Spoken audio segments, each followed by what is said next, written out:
All right, boys. Okay, so just like what we talked about in the shop, for me personally, I'm super excited to have a group like you guys who can get around. But like we talked about in the shop, is we can get from point A to point B, but are we doing it correctly, most efficiently with little to no effort? Here's a couple things that we're going to notice. First thing is at 12,000 feet doing drills, you right away understand when you're not doing it exactly correct, okay? So one of our very first drill is basically going up neutral, turning left or right, and getting on edge and parking nose low. Okay, the reason we do this is because we literally do that hundreds of times throughout the day. Go up, transition to one side of the sled, and either continue the line and or park with our sled on edge. Okay, so anytime that we can make a move that we do hundreds of times more efficient by whatever percent times 100 is a lot. Okay, so again, efficiency, doing it right, doing it correctly. So here's what we're gonna do. We're gonna go up starting neutral. We're gonna turn right. I'll go on left edge first because I'm nice. And what I want you guys to do, I don't want you to stop until your nose low, but I want you to stop. I'm gonna have Dylan at the end of my little line over there, and I'm gonna be parked right here, getting at where you're going to be stopped, okay? So 3 things to really understand and pick up. As we're going in, we're going neutral, right? As we turn, and this is no different than when we're in the trees or when we're on this open slope. When we turn, we go wrong foot forward. Remember, when we're turning, it's high siding us. Okay, essentially it's going to high side us, and then as we make that transition, it'll be nice and smooth. When you do it correctly, it's not this big exaggerated pull the sled into the hill, because here's what happens. When you pull the sled into the hill, the front end goes up, okay? And when you park nose high, you can't get going. So parking nose high, you're stuck. Parking nose even, it's a pain in the butt to get going. Parking nose low gives us our 3 options of going down, up, or across the hill. Okay, so one of the key ingredients to making this move a success is when you go up and you go wrong foot forward, don't be looking at me for approval that you did it right, okay? Because I'm standing underneath you. And so what would your body do if I'm standing underneath you? You're looking down, right? Okay, so the sled only does exactly what you tell it to do. So I will demonstrate a couple times, but I'm gonna go up neutral. I'm gonna go wrong foot forward. I'm gonna stop nose low, and with my eyes, shoulders, hips square to where I wanna go with the sled. You're gonna hear me say this a bunch. The sled underneath me, okay?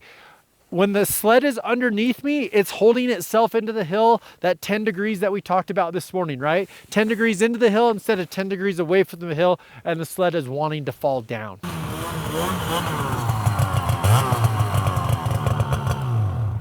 Okay, so Justin, the one thing I would say to you, let go of your sled. Okay, so we are parked nose even, essentially, right? So when you come around that corner, instead of pulling that sled up with that throttle, like that's what dictated your front end going up.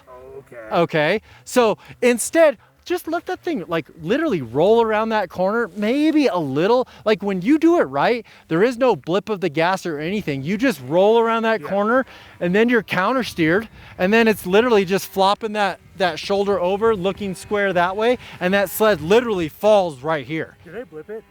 Yeah. Really? You did. You did this whole like hop, like you. Oh, Go to the camera. Yeah. You like did a whole moved over and then pulled it into the hill, and then it stopped right there. Okay, we'll do it again.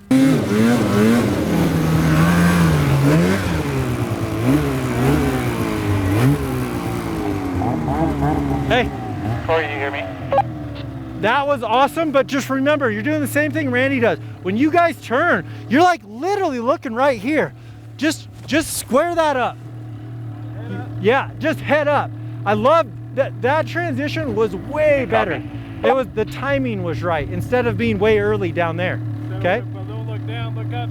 That's it. All right, guys, to reiterate, drill 1 is all about letting the sled do the work for you. No big exaggerated moves. Make sure you park nose low. Make sure your eyes, shoulders and hips are square to the hill and be nice and smooth. As we're going downhill, and if I wanted to come back up and we couldn't go down out the bottom of this, as I'm going down, is my foot going to be forward or back? Forward. 100%. Can't ride going downhill with a foot back, okay? However, when we want to transition from going downhill to uphill, that's when we need to take that opportunity to unweight the snowmobile by moving our foot back. But there's the reason is twofold, okay? Yes, you need to get your foot back to unweight the front end for it to actually turn. But more importantly, the reason that we go from here to here is because when we come around the corner, we need to go back to neutral, right? If we stay on left edge the whole time, all we do is a circle, okay? So when you move that foot back, it gives us a place to put our off foot on the running board to come back around. Okay, a couple big mistakes I see. First, if you don't move your foot at all, for one, you blow by the berm, you end up over there and eventually coming up. But when you go back to neutral, you don't have anywhere to put this foot. And so then you end up having to go over here and do the Randy move. Okay? You only did it once, all right? So Blake, let me show you here, foot placement. Again, we're going downhill, and if I wanted to come back around, when we get down to the corner, that's when we take our opportunity to move our foot back, and it allows this foot, all this real estate, to come back here and pull around the back of the sled, versus if you have your foot here and you try to go here, you have to drag your foot across the seat, again, keeping your eyes down, and just, it's horrible. It doesn't work, okay? So as we do this drill, the things I want you guys to focus on is, as we're going down, I want you to initiate edge before we get to the spot where we need to be on edge, okay? That's another way to conserve energy. When we get to our corner where we stop, I want you to stop, move that foot back, eyes, shoulders around that corner, and then come back to neutral, okay? I'm gonna demonstrate here. So, as I'm going downhill, a quick little initiation right here, okay? Foot back, eyes forward. Moving in, initiating. What I like to do, guys, I like to drag that toe outside in the snow, and I'll feel pressure in my groin, like stretching my groin. That's when I know I'm doing it right, and the sled really will turn sharply too. That sled will turn sharp when you can feel that engagement with your groin. Vice versa, what happens when you stand up?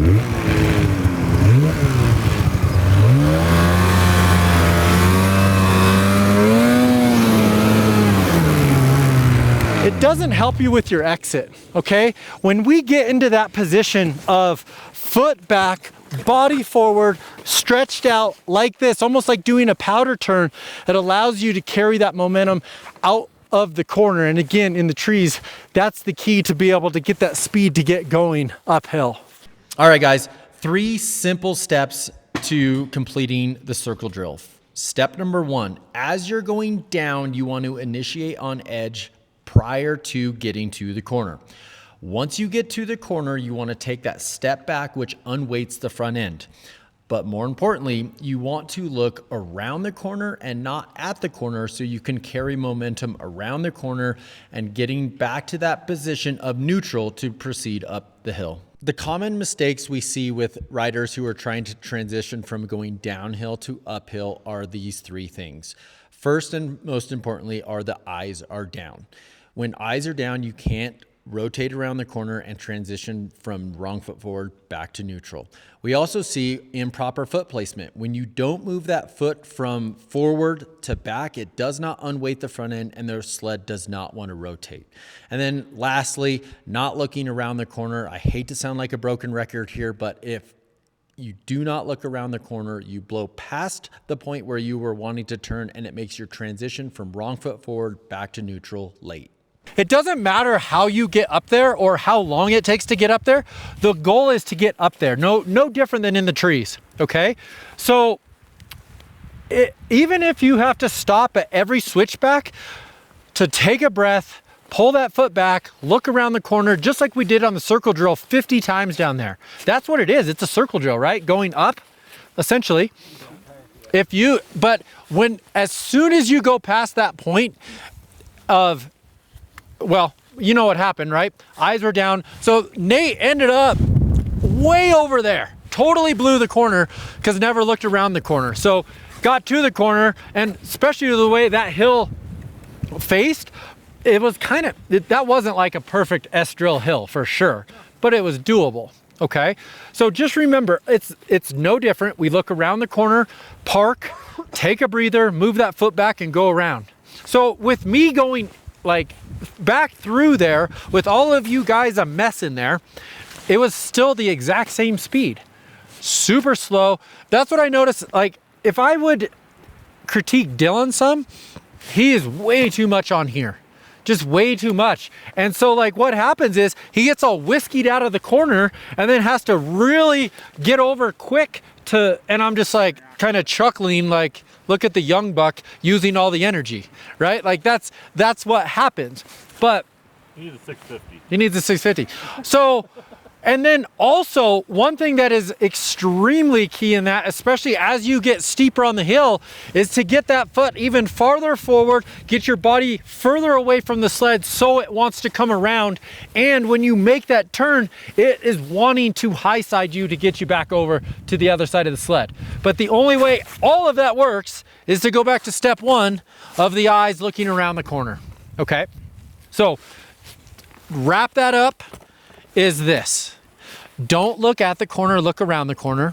You should never be in neutral, Justin, ever in that. Never be in neutral. When you're making that transition, all you're doing is going from one side of the sled to the other. And the way I talk about that is you go 1, 2, 1, 2. I don't know what the hell that means, but it means that I'm never standing with my 2 feet neutral on the running board, okay? There was a look. What's that groove with him?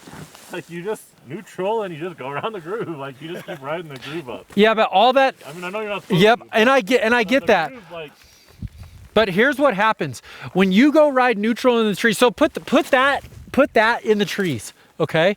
And when you go ride neutral and it makes that shit hook right there, all you do is you're just praying that it works. When you get going that direction, if you're neutral, you're screwed. You're 100% screwed.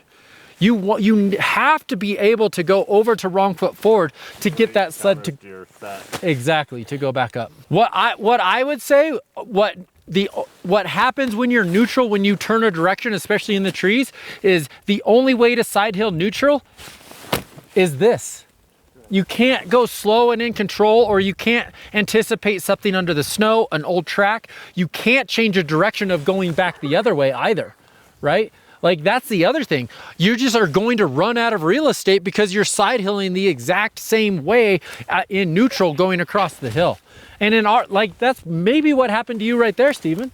Like when you made that turn, you were praying that snow that looked good was good, and it wasn't. There was a hard chunk in there. And so when you're neutral side hilling across something hard, you're going to get served every single time. Right. S-drill. Served. Go do it at home.